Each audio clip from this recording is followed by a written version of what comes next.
love as a gift or a command? Well, to me, it's both. If you receive love, to me, that's always a gift. But as Christians, we know this from the text, we know this from multiple sayings of Jesus, we are commanded to love others and love one another. So, in my mind, it's both. I think that's what it has to be. I mean, we are commanded to do so, but it is such an easy expression of who we are when we are filled with the grace of God and we are sharing with other people that it's a gift that we receive and a gift that we give, and it's a commandment that we're supposed to do it. Well, I agree with both of you. I think love is both gift and command. The gift of Jesus being born, that unconditional love, the grace, and the commandment to each of us that we are to share that love, to receive and also share the love of God with one another.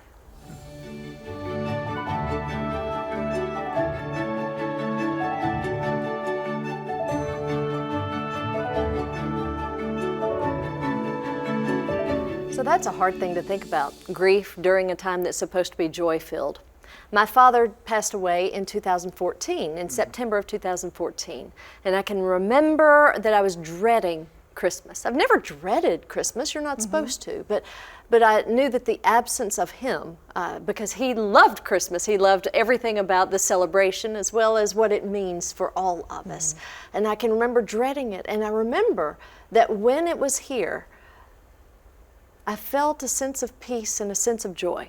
That it hit me by surprise that even though I missed him terribly and his presence was felt but also missed at the same time, that there was a peace about everything, that God just provides for us, doesn't he? God just provides the kind of comfort and hope that we need in those times. So when we grieve as Christians, I think we have to grieve with great joy because our hope is beyond this world. I agree, and this whole idea of grief at Christmas, I too experienced it through death. My father died in December. My mother was ill. She died in February. So over that 9-week period to lose both parents, and I just recall that it was just so difficult and challenging. But I remembered how much God loved me and how much God loved them. And it was one evening I just laid out on the floor and I said, God, I don't know how to get up. I don't know how to go on without Mom and Dad, who had been my very foundation. And at that moment, I heard God's voice speak to me. And he said, grab onto me like Jacob. And don't let go of me until you receive the blessing I have in store for you. And if you remember that story, Jacob walked away with a limp. So it reminded me my parents weren't coming back, but I could still be blessed. And as a result of that, I am much more attuned to walk with people and to let them know that grieving is normal, that we all grieve differently, and give yourself permission to grieve. I agree. I've never had personally any kind of grieving around the holidays so far, thankfully. But I do have a very good friend that had kind of a difficult upbringing with family, that was absent a lot. And so this friend around the holidays always has a difficult time because of that. And what I tell the person is, the person talks to me about how much they don't like the holidays because it reminds them of what could have been a lost childhood. And I just try to tell them, it's okay because no, it's not always perfect, and just because it's not perfect for you, that doesn't make you broken, or that doesn't make it something that's wrong with you. That it's not always like that for everybody, and try to care for that person, and usually invite them to our holiday festivities, which helps. So.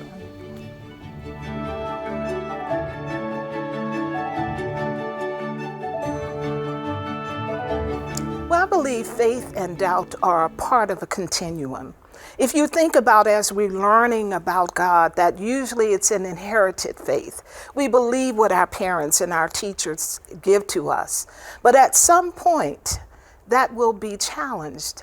And so doubt, in my mind, is part of the continuum. Faith is the foundation. Doubt is a part of that because through doubt and doubting and recognizing that we must trust and believe in the one who was, who is, and who always will be. We move from that doubt and it strengthens our faith. And so I see those in a continuum. And so doubt is a good place, can be a good place to be if we continue to trust in the one, our Creator. Yeah, I agree. And for me, a lot of what I do with the Bible comes from an academic point of view, because I studied in graduate school, and I studied under a lot of Jewish scholars. And in certain parts of Judaism, there's a line of an emphasis on questioning your faith, which is kind of a part of doubt at the end of the day, really. Mm-hmm. And it's something I've always wished that Christianity would actually embrace more of, to know that it is part of that same kind of continuum, as you said. Having doubt and having questions about your faith, to me, also shows that you're thinking about your faith. Yes. And you're just not blindly looking at it. And the more you think about it, the more answers God might reveal to you, and it just kind of deepens what you believe in a sort of way. Yes. You know, the longer I'm on this Christian journey, the longer I live this life, the more grace I give to other people. And I think as people have come into my office, come into the pastoral suite and said, I don't know if I believe anymore.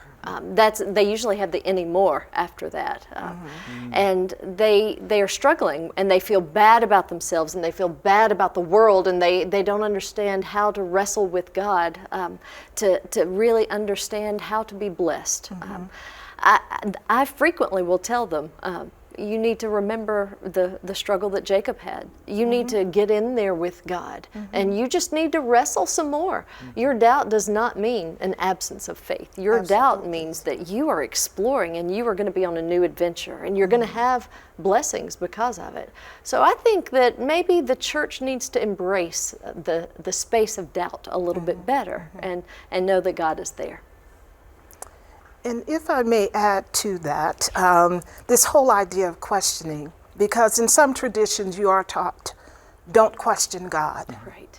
And I like to take them through a journey through the Bible of all of those persons who questioned, all the way to the cross, where when Jesus hung on the cross, and even though we know he was quoting from the Old Testament, said, my God, why? So surely if Jesus from the cross can question, then so can we in our daily journeys.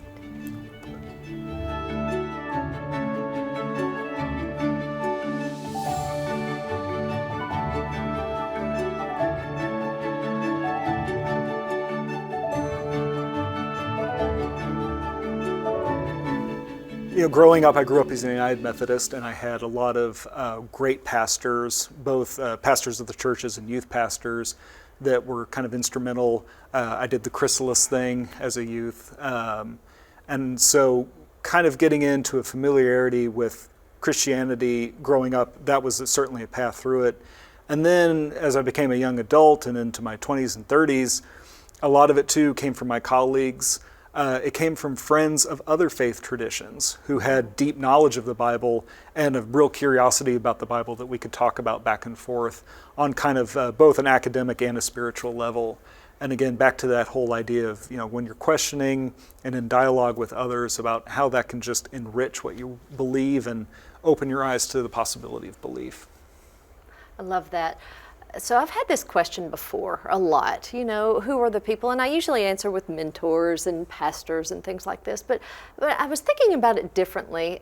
Some of the people who have been most influential in my faith journey and become my family are my friends, my peers in youth group, in children's choir, in young adult things. You know, the people my age going through the life stage that I've been in, I think I've taken that for granted a little bit, and just thought that we were on this journey together, and we weren't really helping one another, mentoring one another, but we become family. I mean, you become a group of people who chooses to share life together, and this life built around the love of Jesus Christ, accepting it, receiving it, and sharing it with the world. And I wouldn't trade the people at all stages of my life who've been there with me for anything. And I come at it from the standpoint of having grown up with Catholic influences and Baptist influences. So because we lived across the street from the Catholic Church and school, we were at church every day. We were with the nuns as they prayed and the priest. And my mother was Baptist, and with all of her children, anytime there was something at the Baptist church. So I learned that God's expressions and interactions with God come in various forms and ways. And so mentors were those I watched, those that I watched even when no one else was looking, them demonstrating, reading the Bible and trying to understand. My mentors were my siblings as we played church on Sunday mornings when we had the preacher and amen corner and all of that. And Mom would say, y'all turn that noise down in there, because she thought it was the radio. I have a musical family. And so that, and as you said, also the friends and the people I walked with.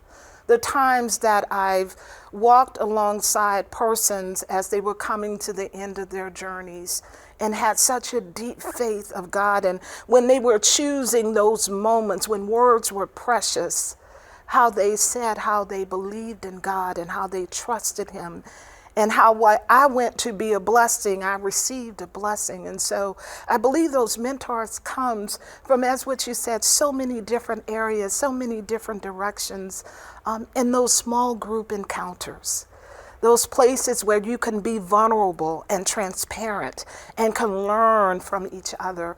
And so I think God gives us so many different opportunities to witness and also to learn.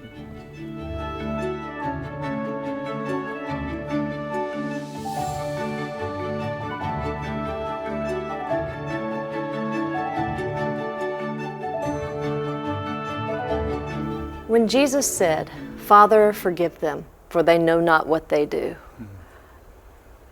Can you imagine the strength and the hope and the love that he had to be able to say that to the people who had persecuted him, to the friends who had abandoned him? I think forgiveness is it is not something that we humans are very good at. It is not something that comes naturally to us. I think that is a gift from God. I think that is a love that we choose to share because it has come to us from God who has forgiven us. And Jesus exemplified that with his words and with his actions on the cross. Along those same lines, but the one that I sort of would zone in on is love your enemies. And I share that, and I recently went on a civil rights pilgrimage to Alabama, and at the Legacy Museum, and standing there in this dark room and hearing the water crashing the ship and thinking of the human trafficking of over 2 million people. And I just closed my eyes and that came to mind. Love your enemies. Forgive. And I realized that as I was saying that, it was like, God, forgive me for those times when I have not followed in your footsteps, when I have found it difficult to forgive, when I find it so much easier to love those who are like me or think like me or believe the way I do. And those who don't, it's much easier to ostracize. And so for Jesus, as he hung on the cross, as he lived his life, who exemplified love your enemies as a commandment, not when it's always convenient, not when you feel like it, but love unconditionally. Oh, I agree that love your enemies is a revolutionary concept in the Bible. And even adding to that, passages like, let this cup pass from me if it be your will. And as Jesus said on the cross, why have you forsaken me? Those moments, what I would consider those very human moments of, is this the right path? Can I go through with this? Even with Jesus knowing who he was, it's a vulnerability that had never really been experienced before. So I think it's interesting.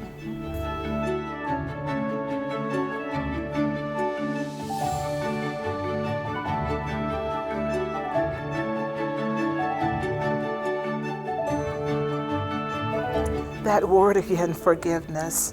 Again, it is unnatural, counterintuitive, countercultural. when all around us it is revenge, get even, protect yourself.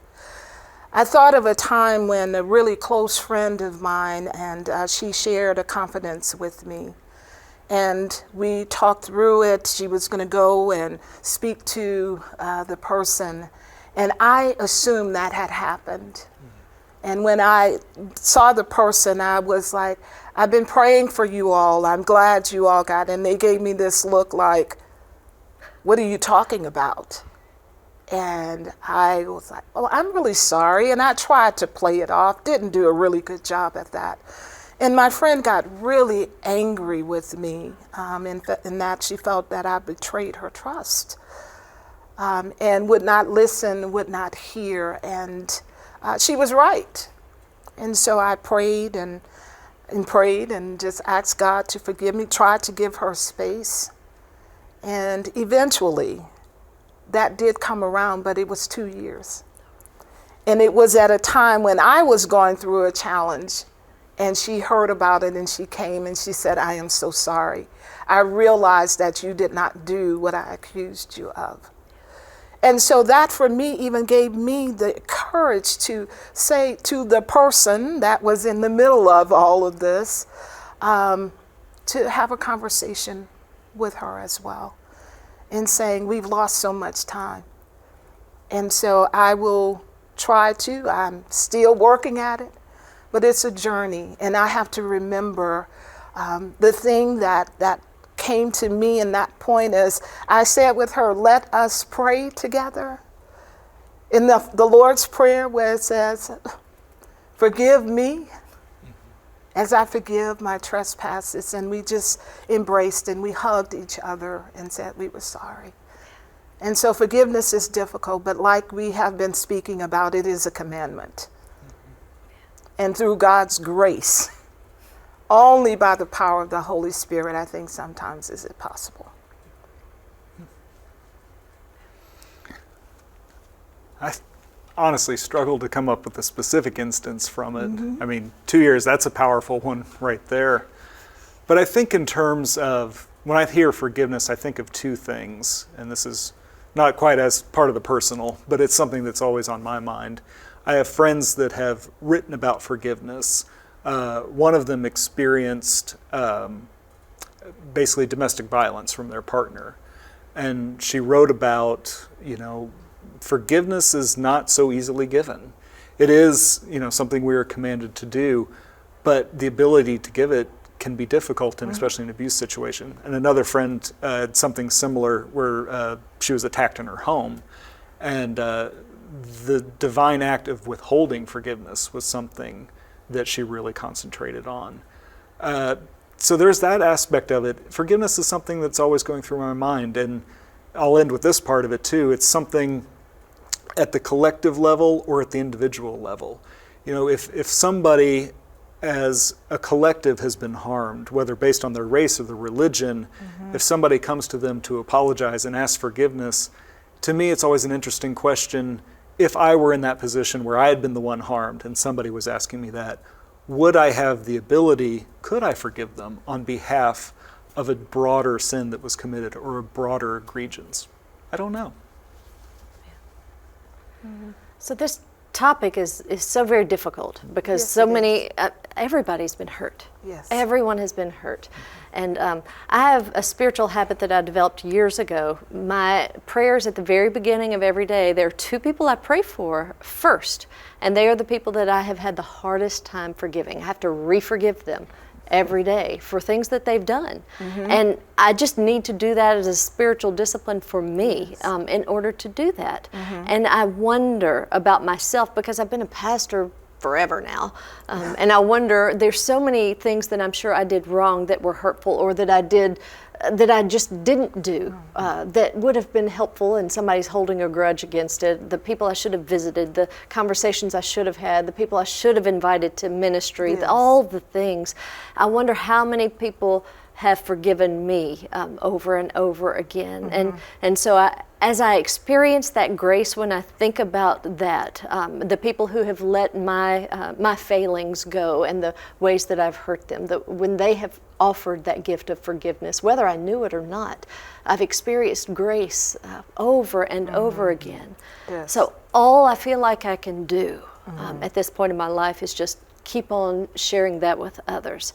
I am so very grateful to be the recipient of that, Yes. that I don't want to hold the burden, and I don't want anyone else to. We're all flawed creatures who are so loved by this God. So let's do the best we can, forgive, and love with all we've got.